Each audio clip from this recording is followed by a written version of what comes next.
संसद के central hall में आज एनडीए द्वारा अपने नवनिर्वाचित सांसदों की बैठक आयोजित की गई है। इस बैठक में महागठबंधन द्वारा सरकार के गठन पर चर्चा की गई, जिसमें भाजपा नेता और प्रधानमंत्री नरेंद्र मोदी को तीसरी बार गठबंधन का नेता चुना गया है। प्रधानमंत्री ने एनडीए घटक दलों के नेताओं और सभी नवनिर्वाचित सांसदों और राज्यसभा सांसदों के प्रति आभार जताया है।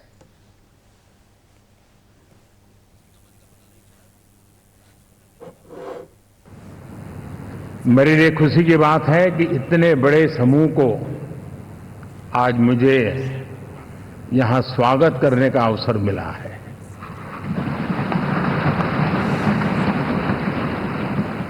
जो साथी विजयी होकर के आए हैं वे सभी अभिनंदन के अधिकारी हैं।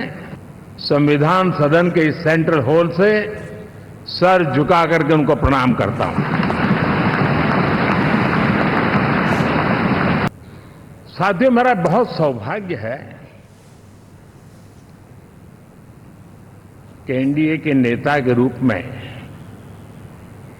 आप सब साथियों ने सर्वसम्मति से चुन करके मुझे एक नया दायित्व दिया है और इसके लिए मैं आपका बहुत बहुत आभारी हूं। साल 1962 में प्रधानमंत्री जवाहरलाल नेहरू ने लगातार तीसरी बार सत्ता संभाली थी। वहीं अब 10 साल एनडीए के ऐतिहासिक कार्यकाल के बाद तीसरी बार प्रधानमंत्री नरेंद्र मोदी संसदीय दल के नेता चुने गए हैं। इस बैठक में राष्ट्रीय जनतांत्रिक गठबंधन यानी एनडीए के सभी नवनिर्वाचित सांसदों ने हिस्सा लिया। साथ ही भाजपा शासित राज्यों के मुख्यमंत्रियों और उप मुख्यमंत्रियों ने भी हिस्सा लिया। भाजपा राष्ट्रीय अध्यक्ष जगत प्रकाश नड्डा ने प्रधानमंत्री का इस बैठक में स्वागत किया।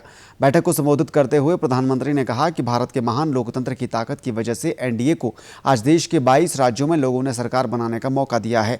उन्होंने कहा कि देश को आगे बढ़ाने और विकास के नए आयाम स्थापित करने में कोई कोर कसर नहीं छोड़ी जाएगी। उन्होंने एनडीए परिवार के सभी लक्ष्यों को प्रमुखता से हासिल करने की दिशा में काम करने का आश्वासन दिया है। गुड गवर्नेंस, विकास, नागरिकों के जीवन में क्वालिटी ऑफ लाइफ, विकास का नया अध्याय लिखेंगे, गुड गवर्नेंस का नया अध्याय लिखेंगे, जनता जनार्दन की भागीदारी का नया अध्याय लिखेंगे और सब मिलकर के विकसित भारत के सपने को साकार करके रहेंगे। प्रधानमंत्री नरेंद्र मोदी ने कहा है कि उनकी सरकार ने पिछले दशक के दौरान शिक्षा के क्षेत्र में गुणात्मक बदलाव पर ध्यान केंद्रित किया है। प्रधानमंत्री का यह बयान क्यूएस वर्ल्ड यूनिवर्सिटी रैंकिंग में G20 देशों के बीच भारत द्वारा सर्वोच्च वृद्धि दर्ज करने के बाद आया है। भारत ने साल 2015 के 11 विश्वविद्यालयों से बढ़कर अब 46 तक पहुंचकर रैंकिंग में 318% की वृद्धि दर्ज की है।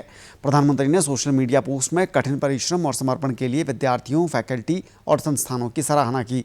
उन्होंने सरकार के तीसरे कार्यकाल में शोध और नवाचार को बढ़ावा देने के लिए और अधिक प्रयासों की अपनी प्रतिबद्धता को भी दोहराया।